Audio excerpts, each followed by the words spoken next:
Meskipun dia dari golongan kebangsaan, tapi Wiratakusuma mengusulkan di dalam pembuatan konstitusi supaya di Indonesia ini dibentuk Baitul Mal. Coba tuh. Padahal dia golongan kebangsaan. Bahkan ada menak dari Banten, namanya Hussein Jaya Diningrat. Dialah yang meminta supaya konstitusi kita ini pembukaannya dimulai dengan lafaz Bismillahirrahmanirrahim. Bahkan Soekarno yang sering kita lukiskan sebagai itu atau pembesarnya golongan kebangsaan, Soekarno lah yang mengusulkan nama pembukaan Undang-Undang 45 itu dengan mukodimah. Tapi dari golongan Islam, misalnya Sukiman dari Masyumi, justru dia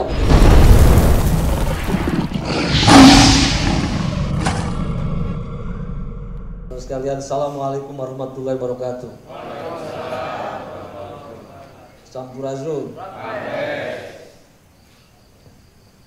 Saya senang ada di sini, Langenan, dan saya menemukan kembali satu hubungan yang harmonis antara keislaman dan kepasundanan,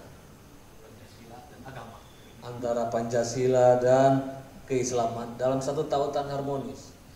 Karena coba saya tanya, bisa gak kita memilih Islam saja atau memilih Indonesia saja? Bisa gak dipisahkan? Fakta bahwa kita menganut Islam, ya. Tapi kenyataan bahwa kita hidup tidak di Arab, tapi hidup di Purwakarta, itu juga fakta. Dan kita kan tidak bisa memilih salah satunya. Kita harus memilih kedua-duanya. Ketika Islam itu hadir, kita harus bisa membedakan antara substansi ajaran Islam dengan ekspresi budaya. Karena budaya kan hasil interaksi manusia dengan lingkungannya. Misalnya ada orang yang secara harfiah mengatakan kita harus meniru seluruh praktek Rasulullah. Tapi kita harus pilih-pilih lagi mana praktek yang sifatnya substansi ajaran, mana sifatnya praktek-praktek yang merupakan bagian dari kultur atau kenyataan lingkungan Arab. Contohnya, Nabi Muhammad kan katanya sering tidur di atas pelepah kurma. Kita bisa nggak tidur di atas pelepah kurma? Tidak bisa, karena di sini kurmanya tidak ada. Artinya tidak seluruh hal. Kita harus bisa membedakan mana bagian dari apa yang dilakukan Nabi Muhammad sebagai kultur alam dan mana substansi ajaran. Orang yang berakal harus bisa memisahkan itu. Dulu zaman Nabi Muhammad tuh naiknya masih unta, sekarang onta lagi di mana? Di dia matu. Sampai dah onta. Nggak bisa. Jadi kita harus bisa membedakan mana yang inti ajaran agama, mana yang sifatnya budaya.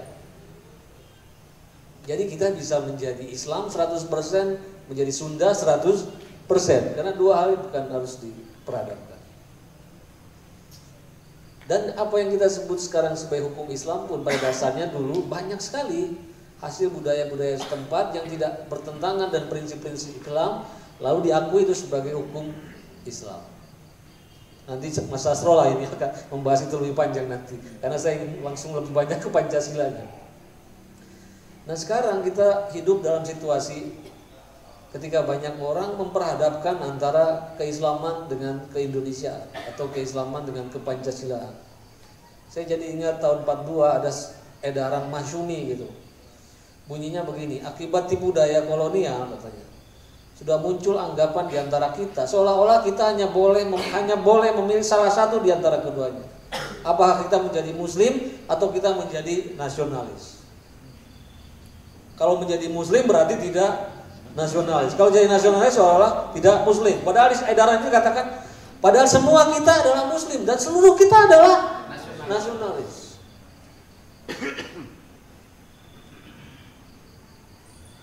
Nah, makanya dulu di dalam Hadratus Syekh NU yang sangat terkenal namanya Kiai Haji Wahab Hasbullah, itu terkenal dengan ungkapan hubbul watan minal iman. Itu khas kreasi. Itu sebenarnya bukan dari dunia Arab, itu khas kreasi Indonesia. Cinta tanah air itu bagian dari iman. Artinya bagi kita tidak ada lagi kesenjangan antara kesalehan keislaman dengan kesalehan hidup sebagai warga negara. Kita menjadi Islam itu otomatis mencintai negara ini. Tidak ada kesenjangan antara aku berperilaku Islam dengan berperilaku baik sebagai warga negara, itu satu tarikan nafas. Tetapi ada masyarakat yang memisahkan antara kebaikan keislaman dengan kebaikan kenegaraan. Bahkan ada yang memisahkan antara aturan-aturan agama dengan aturan-aturan kehidupan kenegaraan. Contoh ya, di Iran setelah revolusi tahun berapa tuh? Setelah revolusi tahun 70-an, Iran muncul. Nah ini banyak di sini saya lihat ada Pak polisi ini.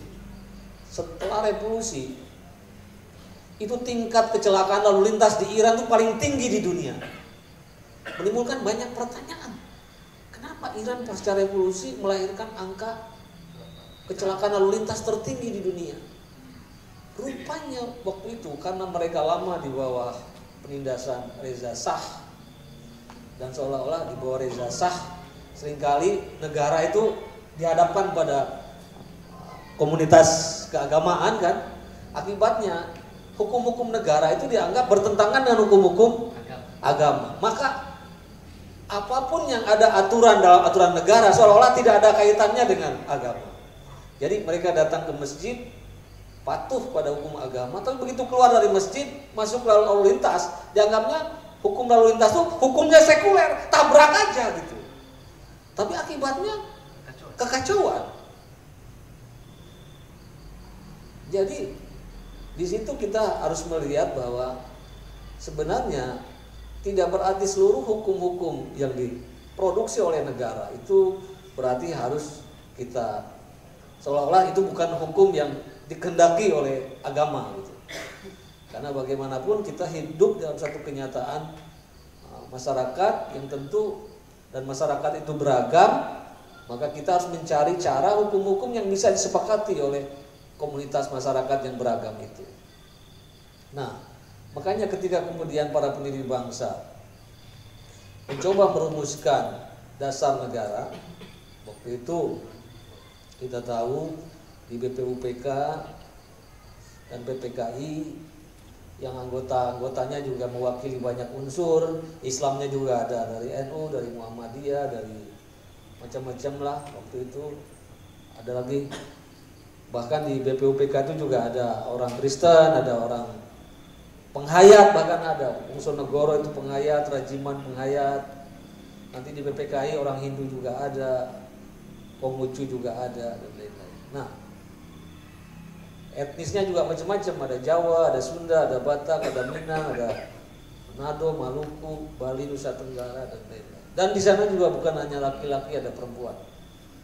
Di tanggal 29 Mei, Rajiman bertanya, Indonesia merdeka nanti dasar filsafat, dasar moral yang menyatukan kita itu apa? Jadi dasar segala sumber hukum kita itu mau apa? Nah, sebelum bicara pada tanggal 1 Juni, kurang lebih ada 33 pembicara. Kalau dari satuan-satuan sila, mereka saling mengajukan. Ada yang mengajukan ketuhanan, ada yang mengajukan persatuan, ada yang mengajukan kesejahteraan, ada yang mengajukan 3 sila, 4 sila, 5 sila, bahkan 6, 7 sila gitu. Karena pengertian dasar juga rupanya beda-beda gitu. Kalau bagi Muhammad Yamin, dasar itu maksudnya dasar sosial politik. Maka bagi Muhammad Yamin, dasar itu juga termasuk bentuk negara, bela negara, wilayah negara. Bagi dia dikatakan sebagai dasar. Sedangkan bagi Supomo, pengertian dasar itu lebih sebagai dasar negara integralistik. Artinya negara Indonesia tidak ingin menjadi negara individu kayak liberalisme, tidak ingin negara kelas kayak komunisme, tapi negara atas dasar semangat musyawarah, penyatuan segala golongan. Oke. Nah, giliran Soekarno bicara, dia kemudian mendengar gitu. Di hari pertama, kedua, ketiga dia mendengar arus-arus pandangan yang muncul itu. Kebetulan dia ini kan selain pembicara yang baik, sebenarnya Soekarno juga pendengar yang baik. Itu banyak kita nggak tahu. Biasanya orang kalau suka bicara, mendengarnya lemah. Tapi dia bisa bicara, tapi juga bisa mendengar. Dan dia kemudian dari berbagai pandangan itu dia coba, dari kelompok Islam mengusulkan begini, dari kelompok nasionalis mengusulkan begini. Dia mencoba mencari titik temu. Nah, bagaimana cara kita mencari titik temu? Kebetulan Soekarno ini kan seorang insinyur. Katanya insinyur itu kehebatannya mampu menyederhanakan hal-hal yang rumit. Kalau ahli hukum sering merumitkan hal-hal yang sederhana. Dia bilang gimana cara mencari titik temu? Ya dia bilang kita harus mencari penyebut bersama. Dia bilang dalam matematika pecahan-pecahan tidak akan bisa dijumlahkan kecuali bilangan penyebutnya kan disamakan. Benar ya? 1/2 plus 1/3, 1/4 kan nggak bisa dijumlahkan kecuali penyebutnya disamakan. Jadi kita harus mencari kalimatun sawa, mencari penyebut yang disepakati oleh semua. Ya misalnya kita harus mencari titik persetujuan yang Tuan Yamin bersetuju, Ki Bagus bersetuju, Lim Kunhian bersetuju. Satu dasar yang tidak bertentangan dengan agama, tapi juga karena kita masyarakatnya beragam agama, maka ketuhanannya itu tidak berarti harus merujuk pada agama tertentu, tapi tidak bertentangan dengan ketuhanan agama manapun. Jadi sila ketuhanan dalam Pancasila itu sebenarnya ketuhanan yang bisa tidak merujuk pada Tuhan agama tertentu, tapi tidak bertentangan dengan agama apapun. Maksudnya apa? Ini menarik. Di Konstituante setelah muncul perdebatan itu menarik. Kata orang-orang golongan Islam waktu itu bilang begini, bagi kami sila pertama ketuhanan yang Maha Esa itu ketuhanan sesuai dengan prinsip tauhid. Lalu kata perwakilan Kristen mengatakan, ya kami hormati hak orang Islam untuk menafsir sila pertama itu sesuai dengan prinsip tauhid. Itu hak keyakinan saudara. Tapi mereka bilang, tolong hormati juga kami kalau kami menafsir sila ketuhanan ini, yaitu ketuhanan sebagaimana diajarkan oleh Yesus Kristus. Salaman di antara keduanya. Jadi ketuhanan yang Maha Esa itu kalau bagi orang Islam mengatakan itu prinsip tauhid, ya benar gitu. Tapi bagi orang Kristen, ketuhanan yang Maha itu sesuai ketuhanan sebagaimana menurut keyakinan mereka diajarkan oleh Yesus Kristus. Oke. Nah mereka kemudian kita harus mencari titik penyebut bersama. Cara mencari penyebut bersama itu bagaimana? Waktu itu Soekarno belum menjelaskan, tapi udah punya firasat yang benar. Bagaimana cara kita mencari penyebut bersama dari sekian banyak agama, sekian banyak paham? Justru rahasianya itu saya temukan belakangan dari ahli strategi perang Cina, namanya Sun Tzu. Pernah dengar ya? Sun Tzu, ahli perang Cina. Dia bilang gini, tugas dari orang cerdik pandai dan para pemimpin itu harus mampu mencari titik kesimpulan yang sederhana dari sesuatu kerumitan. Pemimpin itu jangan merumitkan hal yang sudah rumit. Justru harus mampu menyederhanakan hal yang rumit. Contohnya dia bilang begini, mozaik warna ini gak bertepi kemungkinannya. Lihat kanan kiri ini, gak ada satupun yang mirip. Warnanya beda-beda. Ada hitam, ada putih, macam-macam. Tapi kata Sun Tzu, apapun warna-warni pakaian ini, kalau kita sederhanakan, maka ketemu asal-usulnya dari 5 warna dasar. Apa 5 warna dasar itu? Merah, hitam, putih, kuning, biru. Hijau bukan warna dasar, karena hijau perpaduan biru dan kuning. Jadi warna dasar itu 5. Jadi apapun keragaman kita, kalau mau mencari titik penyederhanaan, asal usulnya berasal dari 5 warna dasar. Apalagi dia bilang, cita rasa makanan ini gak bertepi kemungkinannya. Barusan saya habis makan cobek tuh. Cobeknya Purwakarta beda dengan cobeknya di Sukabumi. Itu cobek. Soto, Indonesia soto aja punya sampai 60 jenis soto. Cita rasa makanan tuh gak bertepi kemungkinan. Tapi dia bilang apapun cita rasa makanan. Kalau kita ingin cari titik penyebutnya, itu semua rasa ini berasal dari 5 rasa dasar. Apa 5 rasa dasar itu coba? Asin, manis, asam, pahit, gurih. 5. Saya juga baru tahu namanya pedas itu bukan rasa. Karena pedas kalau ditaruh di sini juga sama panas. 5. Apa tadi? Asam, manis, pahit, asin, gurih. Apalagi dia bilang, melodi musik itu tak bertepi kemungkinannya, langgamnya. Tadi puji-pujian di sini beda dengan langgamnya di Jawa dan lain-lain. Musiknya Via Valen beda dengan Cahya. Tapi apapun seluruh jenis melodi musik, pada dasarnya berasal dari 5 not dasar. Karena dia ini orang Cina, sama dengan di Sunda. Notnya bukan not diatonik tapi pentatonik. Bukan do re mi fa sol la tapi da mi na ti la. 5. Sekarang paham ya? Jadi dari satu kompleksitas ini selalu ada dasar. Dan sekian warna berasal dari 5 warna. Sekian cita rasa dari 5 rasa dasar. Dari melodi musik 5 not dasar. Nah, para pendiri bangsa juga karena di situ bertemu segala keragaman agama, keragaman suku, keragaman kearifan, ternyata juga sama kasusnya kayak tadi.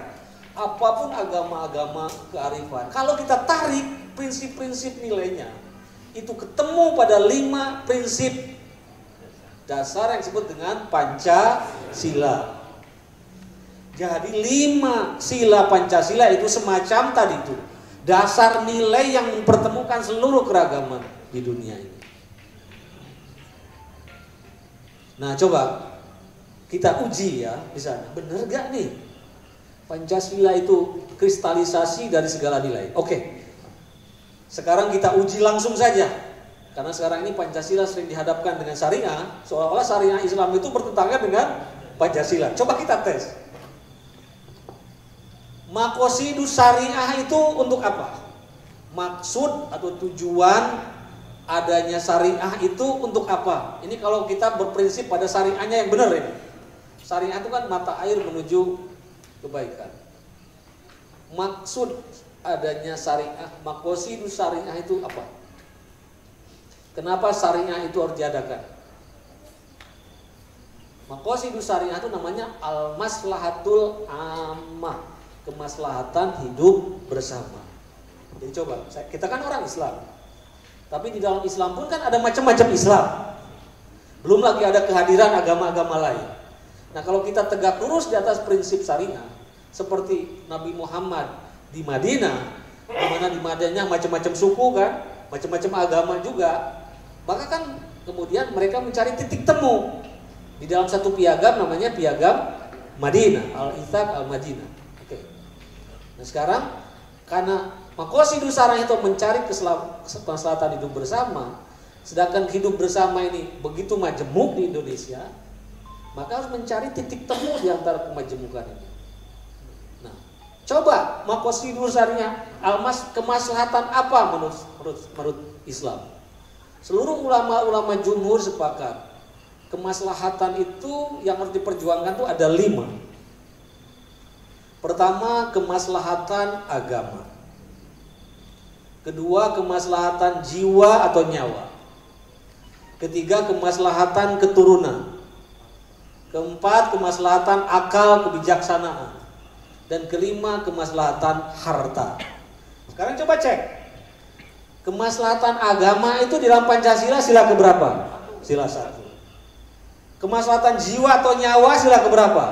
Kemanusiaan yang adil dan beradab.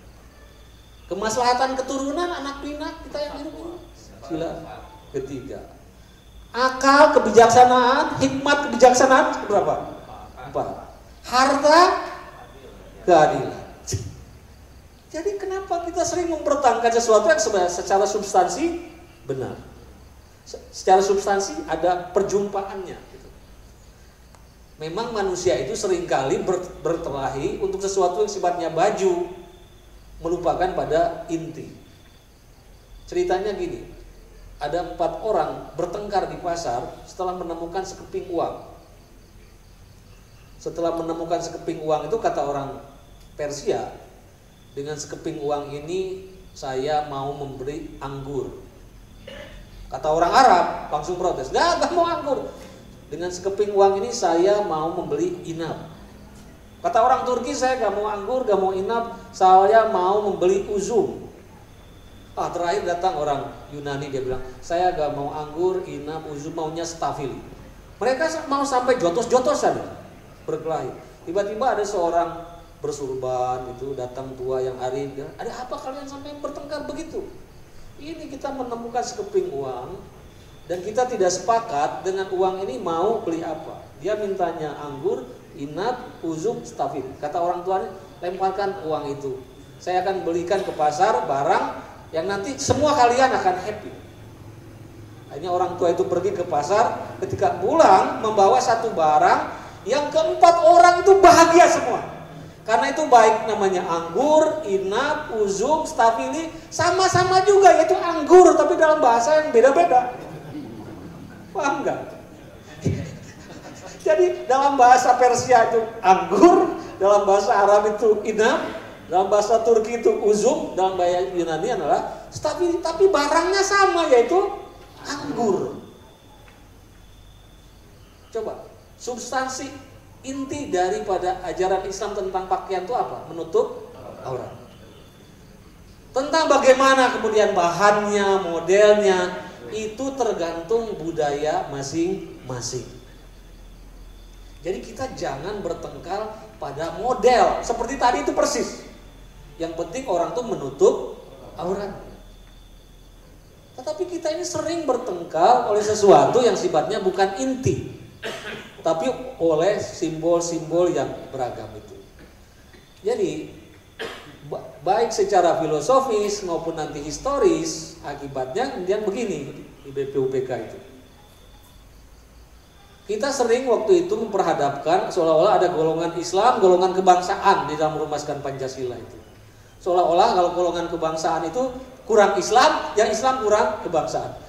Itu seringkali framing kayak gitu tuh dibentuk oleh sejarawan-sejarawan dari luar.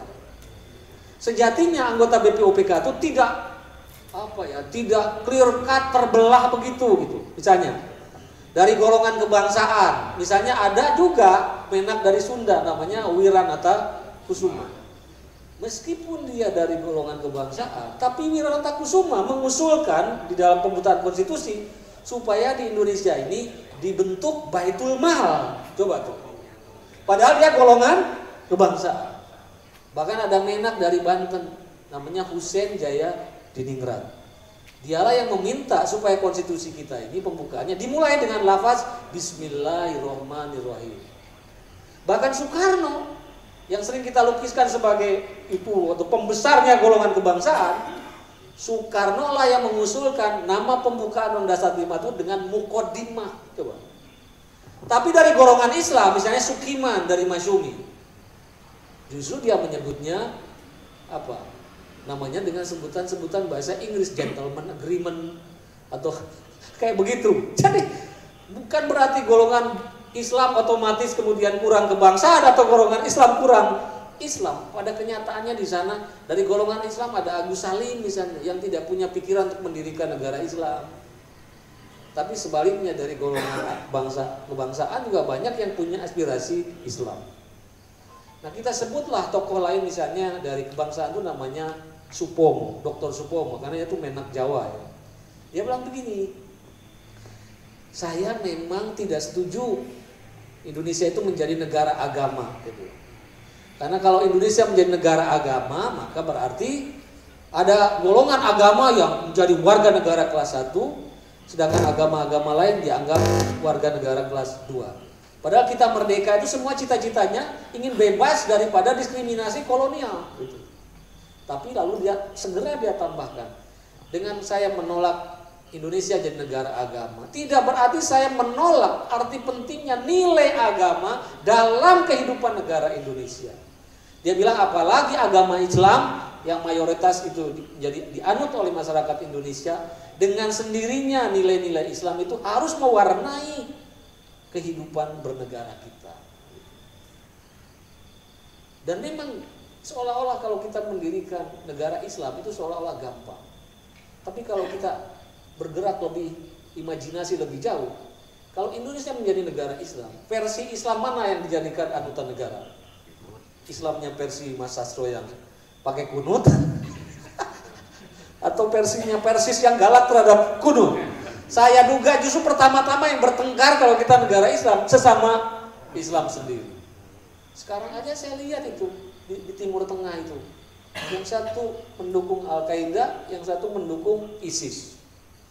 Ini saya dilihatin videonya oleh adik terkecil dari Amrozi yang sudah insaf, Amrozi yang teroris itu. Dia lihat, kalau pengikut ISIS ditangkap Al-Qaeda, apa yang terjadi? Allahu Akbar. Kalau pengikut Al-Qaeda ditangkap ISIS, Allahu Akbar. Bagaimana kita bisa menjelaskan ini sesuai dengan prinsip-prinsip moral Islam? Belum lagi kita membayangkan Indonesia juga multi agama. Kan pilihannya begitu.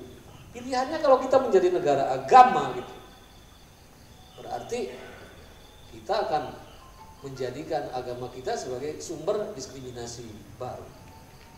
Nah, oleh karena itu pilihannya adalah kita ingin mendirikan negara Indonesia dengan ramah agama, dengan memuliakan moral agama, tanpa harus memformalkan menjadi negara agama.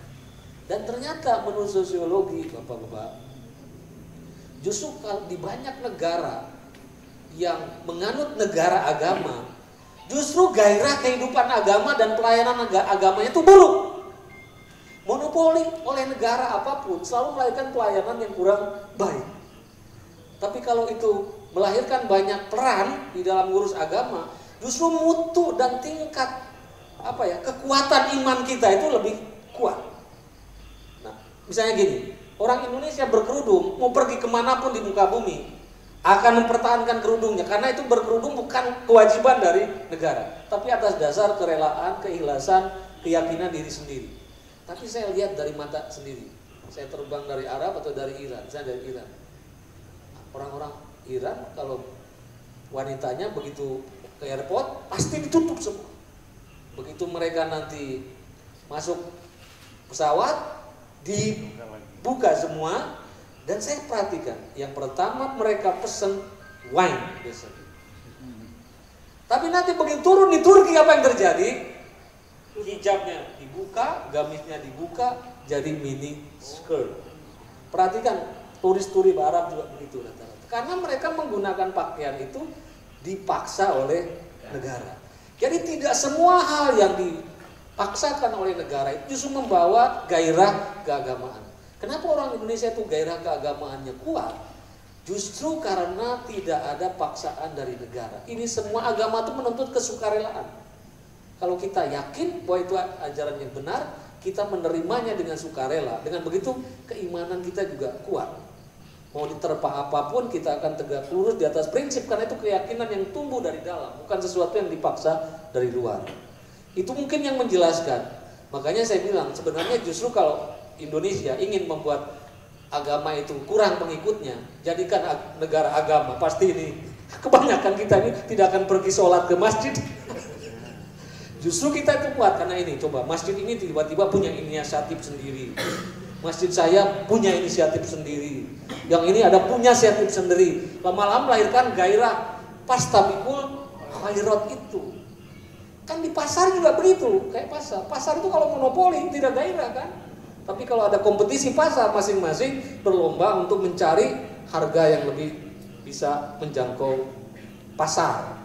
Begitu kira-kira Bapak Ibu sekalian. Jadi sekali lagi, saya kira yang penting sekarang orang Islam jangan mengembangkan mentalitas di luar pagar. Seolah-olah saya seorang Islam itu di luar, bangsa di negara di sana, dan menghadapi negara itu seolah-olah musuh yang harus ditaklukkan, atau kadang-kadang merasa ya mengembangkan mentalitas inferior, rendah diri, dan oleh karena itu seperti tidak ikut serta di dalam usaha-usaha pembangunan negara.